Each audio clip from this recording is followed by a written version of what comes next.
коника зовут Коржик. Коржик? Коржик?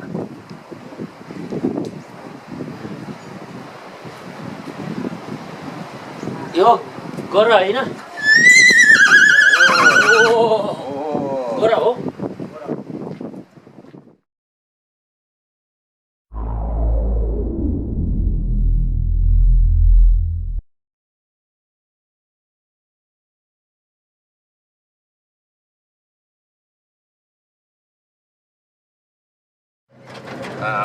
Могу рассказать историю. Как-то нас забирали с гор тоже. Ну и загрузились. Военный вертолет? Да, вот такой вот вертолетик. Вот такой вот, да. 18-й. Вот такой вертолетик. Да. Забирал. И мы загрузились туда со всем своим снаряжением, там, с оружием. И вертолет поднимается и начинает падать вот так вот. И пока он падает, он раскручивает ротор в это время. Я думаю, ну, вот я и полетал. Ну, авторотация. Да. Кстати, Ну, очень такая история неприятная. ну, главное, это без потерь. Без потерь. Ну вот, видишь.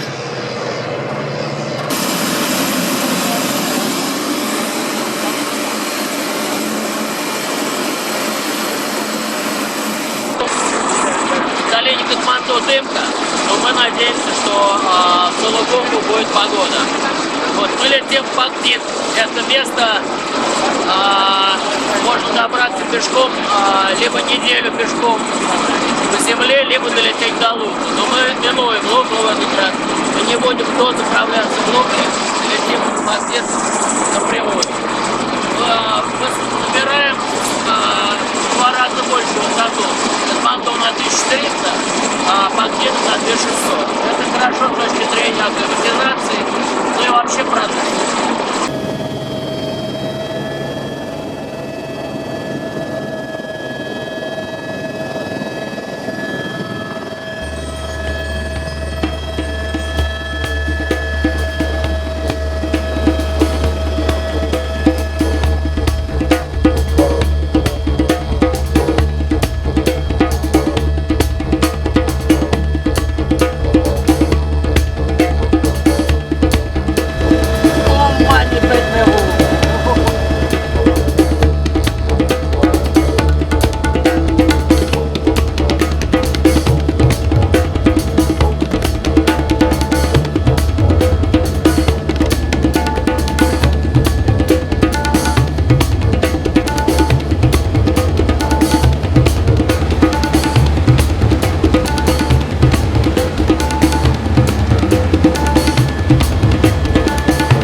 Это ключевая точка по дороге в Лугу.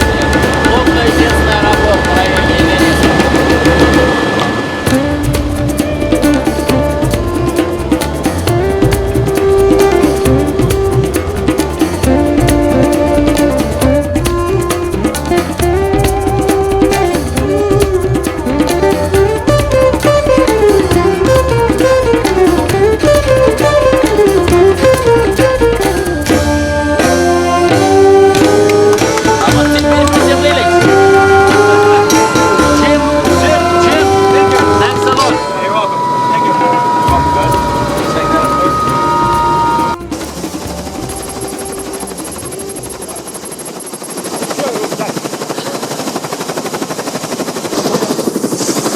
Слава Богу, мы высадились благодаря духам гор, хорошей компании, мы все-таки высадились в Багдине, высота 2700.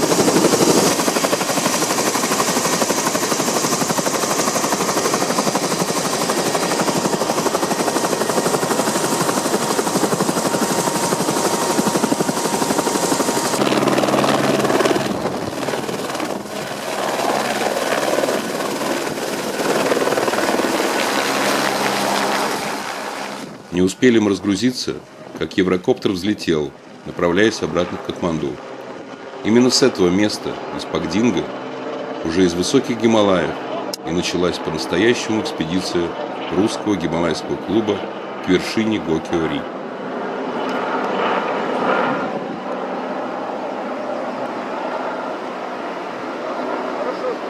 Сбылась мечта идиота, мы снова в Гималаях. Ура! Ура! Ура! Телевизор не забудь. Значит, план следующий у нас сейчас, да? Мы идем, видите, вот с красной крышей домик, Маунт Резорт. Нет, мы в школу не пойдем, у нас это не послушают. Нет, вот это Маунт Резорт. Вот мы сейчас идем туда, нам представят хозяйку дома, и там мы, так сказать, треснем чайку, встречную, переоденемся, кто чего. Организуем. У нас, грубо говоря, час в распоряжении. Идти нам вдоль ущелья туда сегодня. Максимум 3, минимум 1,5-2. Вот. Набор высоты незначительный, метров 100-150. Вдоль вот эта река называется Дудкоша, это молочная река. В переводе с непальского дуд молоко, коши река, Дудкоша. Это, собственно, водная артерия этого района. Этот район называется Солу-Кумбу. Нижняя часть, низ от Лука, называется Солу. Все, что отсюда до самой вершины Эвереста, называется Кумбу, в честь ледопада Кумбу и ледника, одного из самых протяженных в мире ледников. Жег пожарник. Это хороший знак.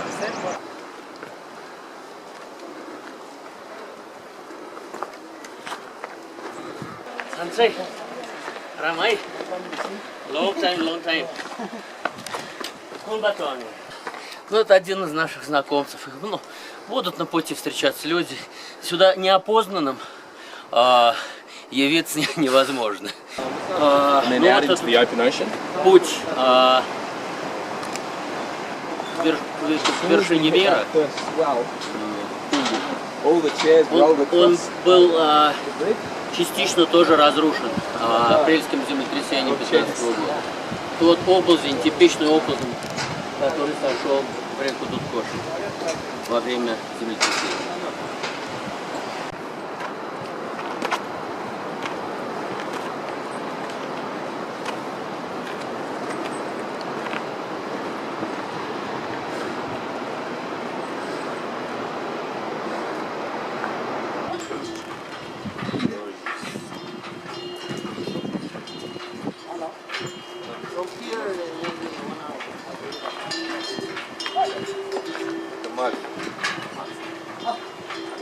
Несмотря на то, что в высоких Гималаях нет автодорог, пробки здесь все-таки встречаются. Причем, чтобы ее создать, хватило всего лишь одного мула, который остановился вдруг на подвесном мосту. И только после вмешательства хозяина, далеко не с первого раза, удалось восстановить трафик.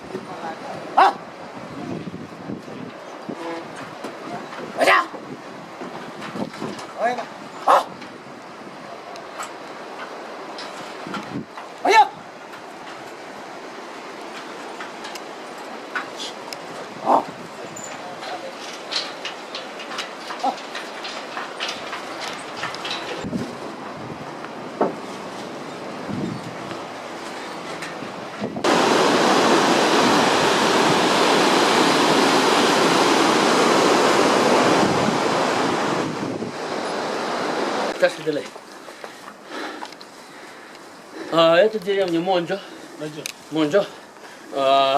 2960 метров. Это форпост перед входом официальным в Сагармата National Park. То есть национальный парк Эверест. Вот здесь мы расположимся на ночь.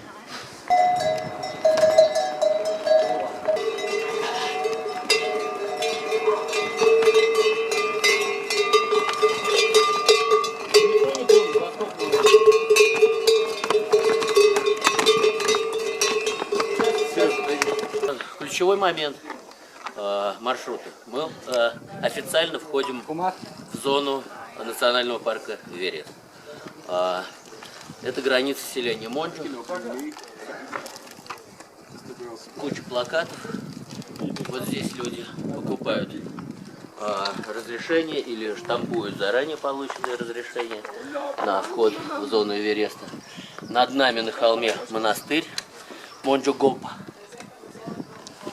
находится. Давайте вот мы пройдем сейчас.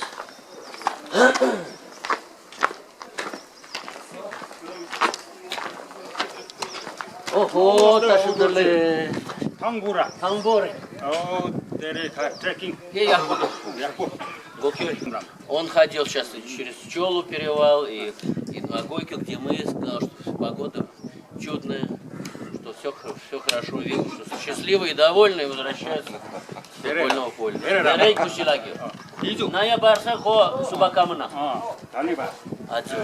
Вот, собственно говоря, вот этот ажурный домик, ворота вот эти, и разделяют нас от территории, официальной территории национального парка Эверест. По-непальски Сагармата, то есть мать-богиня гор. По-тибетски Чомулангмак, то, что у нас транслитеризировано как Джамалунгма. На остальных языках мира Эверест. Давайте зайдем в зону.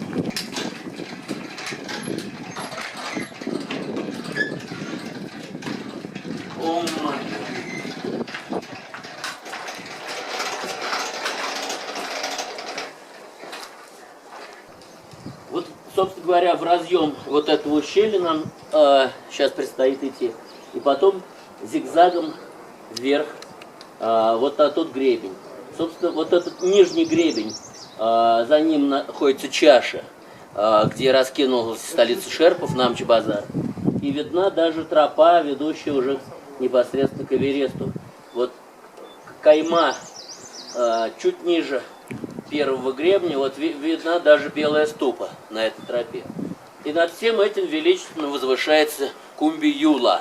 Это гора-охранитель, охранитель Намчи и всего района Кумбу.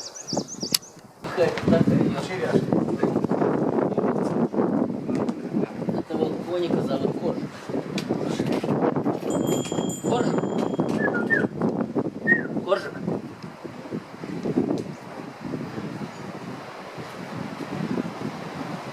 Йо, гора, ина? Гора, о? Хазар, ина? Гора. Йо.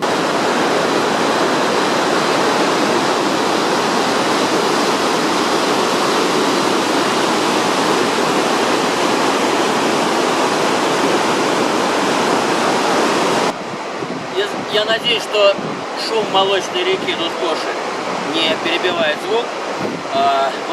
Вот эти два моста, нижний старый, а верхний новый, это, собственно, мосты, нижний уже не используется, а верхний, по которому сейчас ходит, это культовый мост, это самый высокий подвесной мост в районе Эвереста, и это является некими воротами к тропе, которая идет в столицу Шерпов, Намчи-Базар.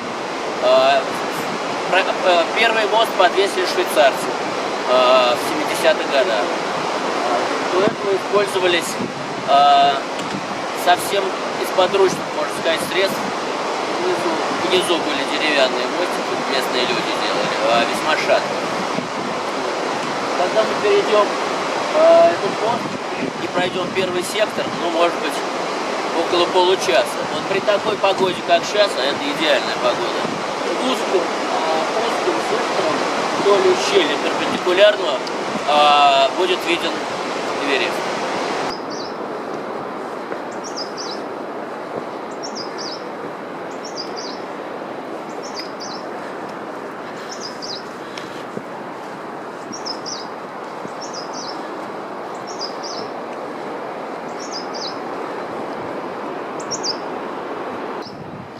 И вот мы как раз на том самом мосту, который мы снимали с нижней точки.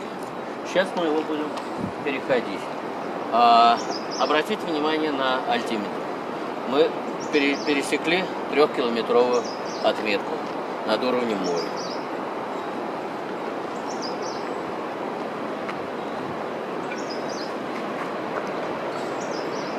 Что я могу сказать?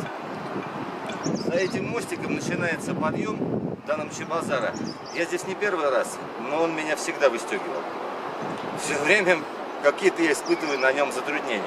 Я не знаю, как сейчас будет, Вся надежда только на Даву.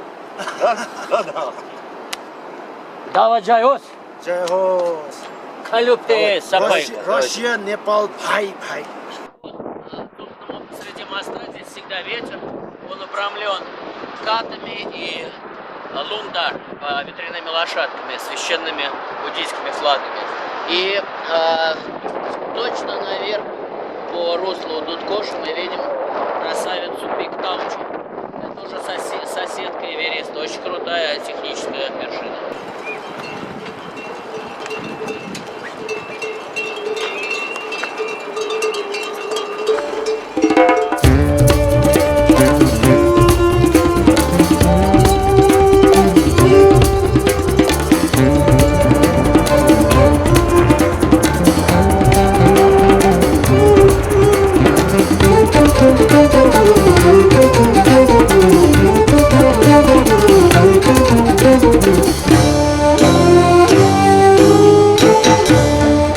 No, it's not Everest.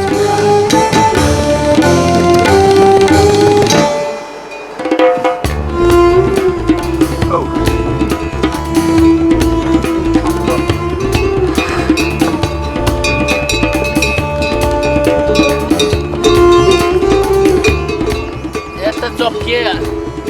Давай.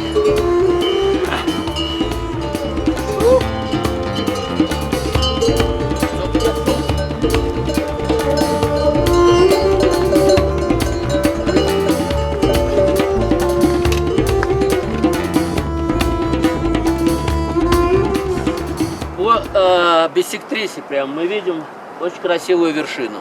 Она 6400 примерно. Она называется Кусум Кангуру, что в переводе значит пик великого учителя. Очень многие восходители на Эверест, удачливые, обламывались на этой горе. Она значительно технически сложнее. Одна из самых сложных технических вершин гималайских. Вот первый вид, можно сказать, самой нижней точки восхождения к Намчи на высокие Гималаи. Это главная часть высоких Гималаев. Прямо по биссектрисе между лап сосновых мы видим Эверест, который выглядывает из-за стены. Эта стена – это массив Лходзе. Собственно говоря, это один массив – Лходзе, Нупчи и Эверест. Массив Лходзе имеет 3 пика. Лходзе главная на 8400, Лходзе среднюю и Лходзе шар. Лходзе шар сейчас в облаке, восточный Лходзе. Средний Лходзе считается русским восьмитысячником, потому что он долго не давался. Заходили на главный, заходили на восточный, а на средний никто никак не мог зайти, потому что он удален был и технически гораздо более сложный. Была экспедиция вот здесь по контрфорсу из Чукунга.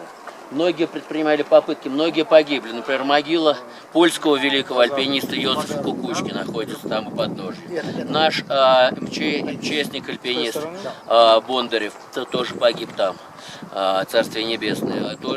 Экспедицию руководил тоже наш очень, я считаю, великий альпинист Туркевич, участник Эвереста-82 в том числе. И в конце концов, с южного седла на Лходзу среднюю зашла русская экспедиция, которую руководил господин Козлов. Слава богу, они зашли. Поэтому другие восьмитысячники имеют некую национальную принадлежность. Эверест считается английским, Анапурна французским, Макалу итальянским, а это русский. Поэтому добро пожаловать. Мы продолжаем путь наверх в Намчи. Друзья мои, пришла в Гималайи весна, зацвел рододендрон. Эта волна цветет так же, как сакура. Чем выше, тем позже он зацветает. Только я лично насчитывал около 7 оттенков цветения. И пурпурный, и бордовый, и нежно-розовый. Их масса. По-непальски рододендрон звучит как лалигуранс. Лалигуранс даже изображен на